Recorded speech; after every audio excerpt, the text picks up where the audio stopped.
What's happening, everyone? OG John AG here. We just witnessed another dramatic overnight price collapse. Silver plunged to a low of $71 an ounce, clearing out even more trading positions. Gold dropped to $43.99 before finding support, and then we experienced a massive upward reversal. Silver has rallied from $71 to $83 as I record this ahead of the market open. That's a 17% rebound off its lows. Gold has recovered $250 of its $450 decline.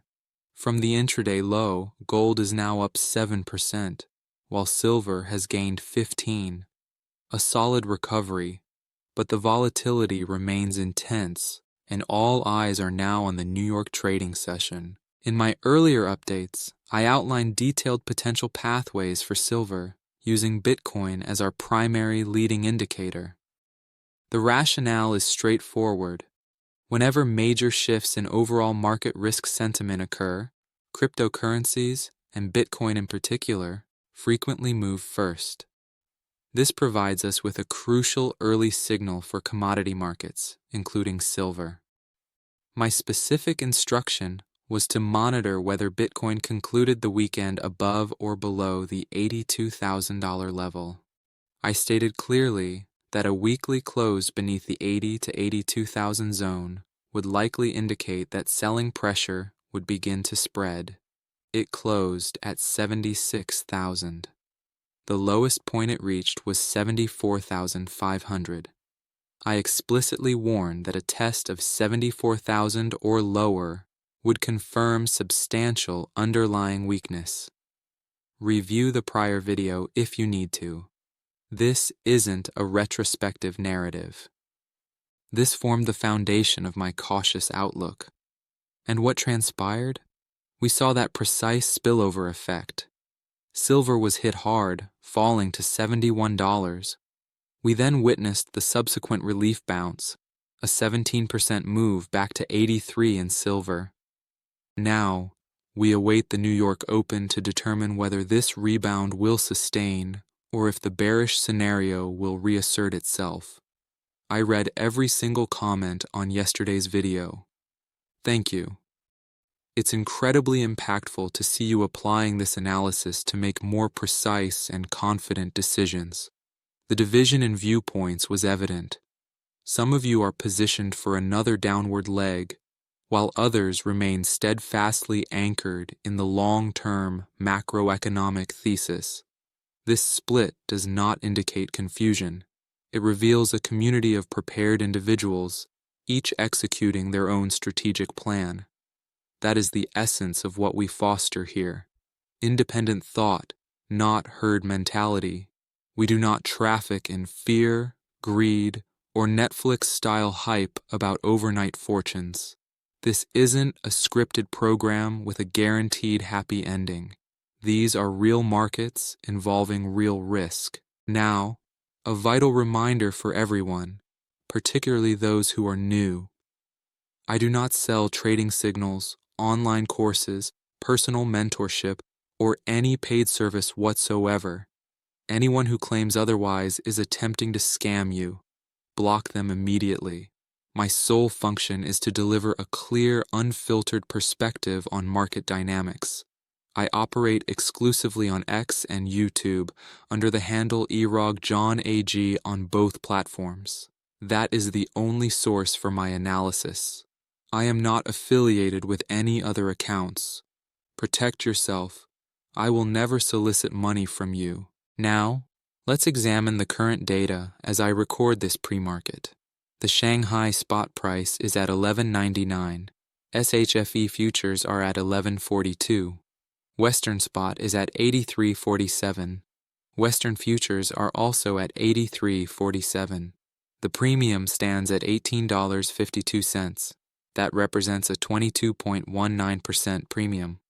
This is down from the 43% premium observed over the weekend, but it remains a 22 to 23% premium in the current pre-market environment. Extraordinary volatility persists as we await New York. Here's what unfolded overnight and this morning. $10 trillion in value was erased in just 72 hours. Gold is down 20% from its peak, wiping out $7.4 trillion in market capitalization. That figure is 5 times the entire market cap of Bitcoin. Silver crashed nearly 40%, eliminating $2.7 trillion, equivalent to the total crypto market cap. Traditional safe haven assets are moving with the volatility of cryptocurrency meme coins. This is the continuation of the Kevin Walsh Federal Reserve Chair sell-off dynamic. But here is what distinguishes this from a typical market crash. Central banks did not initiate gold selling. Tether did not sell its gold holdings. The U.S. government did not unveil a credible plan to meaningfully reduce its debt. In fact, the U.S. government has shut down because it cannot resolve its spending disputes. So why is gold falling so violently? First, there appears to be a disconnect between the various markets that trade gold. But secondly, and more critically, some entity requires urgent liquidity and is selling gold assets, which implies a significant amount of paper shuffling is occurring. Absolutely nothing in the fundamental backdrop has changed since Thursday. Aside from the possibility that the banking system has hit a major obstacle, the manner in which gold is selling off, concurrent with falling equity futures and Bitcoin, declining yields, and the dollar beginning to exhibit strength, is not normal price action. It is market stress. When gold is sold in this fashion, it typically signifies that something is on the verge of breaking. This is characteristic of a liquidity crisis. In a genuine margin call event, funds do not sell what they prefer to sell. They sell whatever they can sell. Gold and silver represent liquid, profitable positions for many institutions, making them the first source of funds to be tapped when the margin clerks come calling. Now, here is the definitive evidence that proves this is paper-driven manipulation, not a shift in physical fundamentals. People in Singapore and Australia are queuing to purchase gold, not silver, because it is broadly sold out. In Hong Kong and China, no queues are reported simply because premiums are wide and supply is scarce. Silver is also widely sold out. In Europe, dealers withdrew their silver offerings. Individuals continued lining up to buy gold in Singapore, even as prices fell, demonstrating the exceptional resilience in retail demand for precious metals. Looking at the viewership numbers, approximately 75% of you watching have not yet subscribed. If this unfiltered real-time analysis is helping you cut through the market noise, please hit the subscribe button. If it provides value, drop OG John AG in the comment section. I am here for those who seek clarity and substance, not polished hype.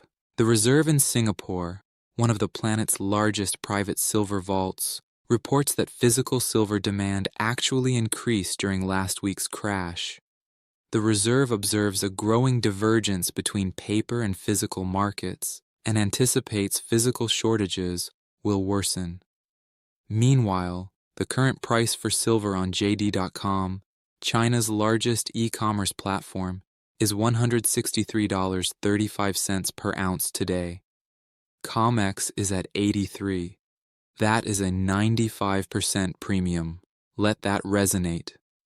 JD.com at 163, COMEX at 83, a 95% premium, and silver remains in backwardation.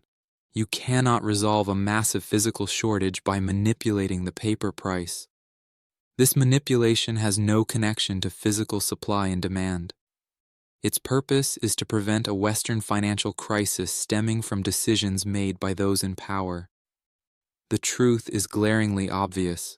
Whatever is happening behind closed doors must be truly monumental. Silver persisting in backwardation means a shortage of physical metal exists, and all these short positions will eventually have to settle with physical delivery. They are engaging in an exceptionally perilous game this time. We are in the midst of a precious metals revaluation process, where COMEX and LBMA are being drained of physical gold, and especially silver. All the shorts currently care about is maintaining low paper prices while attempting to cover paper shorts and minimize losses. At the conclusion of this process, the full revaluation will unfold, and silver, in particular, will be trading substantially higher, achieving a gold-to-silver ratio of at least 15-1. What is striking is how net volumes on silver futures at COMEX continue to tell an entirely different story. Yes, they attempted to crash the price all last week until they succeeded, but the overall volumes are, so far, almost balanced outside of those large, heavy sell orders. This indicates the price is being driven lower by a combination of spoofing, primarily during overnight hours, and wash trading during U.S. trading hours. This forced the price lower, which triggered the unwinding of derivatives in large ETFs like SLV and especially AGQ, creating the flush through stop-loss orders. Needless to say, this activity has no relation to the physical market, where fundamentals remain unchanged and the physical shortage continues to intensify. SGFE silver vault inventories are stable.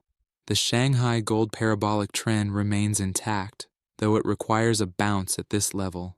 SHFE silver futures hit the daily limit down of 17%, causing the contract to lock at the lower price limit with heavy, one-sided selling and very limited, effectively zero, two-way trade for the rest of the session. That informs you the Chinese market is under stress as well. But the physical vaults are stable. The premium is holding. The physical market is not breaking. Only the paper market is breaking. Now, let's discuss what the New York Open could deliver. Two primary scenarios. First, the bearish case. If New York opens and the selling pressure continues, we could see silver retest 71 or move even lower. The 17% bounce from 71 to 83 might merely be a relief rally proceeding further downside. CME margin hikes took effect today. If traders cannot post the additional capital, more forced liquidations will ensue. Bitcoin at 74,500 has already confirmed the weakness I predicted. If it breaks lower, that will spread risk-off sentiment to all asset classes. $9.6 trillion of U.S. marketable government debt will mature within the next 12 months, the largest amount ever. This is double the figure observed prior to the 2020 crisis. This accounts for 33% of all outstanding debt, one of the highest percentages in history. Most of this debt must be refinanced at considerably higher interest rates. The U.S. debt crisis is reaching a new level of severity. This creates systemic stress capable of triggering more selling across all markets. We are watching the everything bubble pop in real time. The S&P 500 is trading at its most expensive valuation multiples in history, exceeding both 1929 and 2000. A mean reversion there is terrifying but expected. History instructs us that during a deflationary crash like 2008 or March 2020, metals are initially dragged down alongside equities. When the selling in metals ceases but equities continue falling, the bottom is in. Until that moment, the deleveraging process will be brutal. That is the bearish scenario for the New York Open. But here is the bullish case. The bounce from 71 to 83 is holding in pre-market trading. If New York opens and this rebound continues, we could witness silver reclaim 87, even testing 190 by the end of the day. Sharp declines are engineered to trigger fear. That is how markets shake out impatient capital. Gold and silver just experienced a pullback, but the macro backdrop remains unaltered. debt, deficits, geopolitical tension, monetary uncertainty, all are still present. Corrections are normal and healthy. Volatility does not equate to a trend reversal. Silver is nowhere near a top or a bubble and remains severely undervalued relative to equities. The gold to silver ratio is currently 57-1. The historical ratio is 15-1. The COMEX vault ratio is 1-12. The mining ratio is 1-8. The LBMA vault ratio is 1-3. The available above ground ratio is 1-1. Fundamentals will inevitably seize control of the pricing mechanism. When that occurs, silver will explode higher to converge with these ratios. People must comprehend that in Western gold and silver markets, there exists more paper metal than real metal. This sell-off represents a paper dump designed to fool the masses into avoiding metals when the stock market collapses. Observe how unstable gold appears. But physical buyers understand better. Queues in Singapore and Australia, China and Hong Kong sold out with wide premiums. JD.com's 95% premium. This is physical demand overwhelming paper trading in slow motion. Bank of America's bull and bear indicator is registering one of the most bullish readings in its history. From a contrarian standpoint, extreme bearish sentiment often marks bottoms, not tops. For those who perceived value in silver at $120 last week, the current price of $77 could represent a significantly improved risk-reward proposition. That is the opportunity being presented by this volatility. Silver is down another 9% from Friday's close, but from the 71 low, we are already up 17% to 83. So, what am I monitoring as New York opens? First, does the bounce from 71 to 83 hold, or does it fail, leading to a retest of 71? Second, does Bitcoin stabilize in the 74 to 76,000 range, or does it break lower?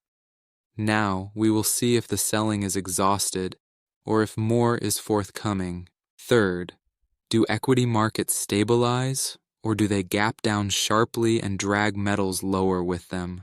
Fourth, does the Shanghai premium hold at 22%, or does it compress? If it compresses toward 10% or lower, that signals physical demand may be weakening. If it holds or expands back toward 30 to 40%, that signals physical demand remains strong and paper markets are losing control. Fifth, do we receive any news regarding bank stress, a government shutdown resolution, or Iran tensions? Any of these could move markets violently in either direction. Where does this leave us? Point 1. Physical and paper markets are entirely disconnected. Queues in Singapore and Australia to buy as prices crash. China and Hong Kong sold out. JD.com at a 95% premium. Silver still in backwardation. SHFE vaults stable. This is not a fundamental breakdown. This is paper manipulation and forced liquidation. While physical demand increases, the divergence between paper and physical is widening, not shrinking. Eventually, one of these markets will break. History suggests it is the paper market that breaks, not the physical. Point 2. The New York session will reveal whether 71 was the bottom or if more selling is imminent. The 17% bounce to 83 is encouraging. Gold is up 7% from its lows. Silver is up 15%. But we require New York to confirm. If the bounce holds and builds, the worst may be over. If it fails and we retest 71 or go lower, more pain lies ahead before a final bottom. Watch the open closely. The unresolved tension is this. Silver hit 71 and bounced 17%. But will New York confirm this as the bottom, or is this merely a relief rally before further downside? Physical markets are screaming strength, queues, premiums, backwardation, sold-out dealers. Paper markets are screaming stress, forced liquidation, Margin calls, wash trading. Which one prevails when New York opens? Conduct your own due diligence and fully comprehend the risks, as this volatility is extreme. Trading with leverage under these conditions carries exceptional danger. Think for yourself. Utilize your own judgment. Do not follow blindly. This involves real risk. While some are observing a significant divergence where paper market selling contrasts with physical market tightness, it is critical to interpret this dynamic carefully. The recent low of 71 may present an entry point for some, but it could also simply be a pause before further decline. New York will provide the answer. Stay sharp. Watch the data. Invest with logic, not hype. OG out and about.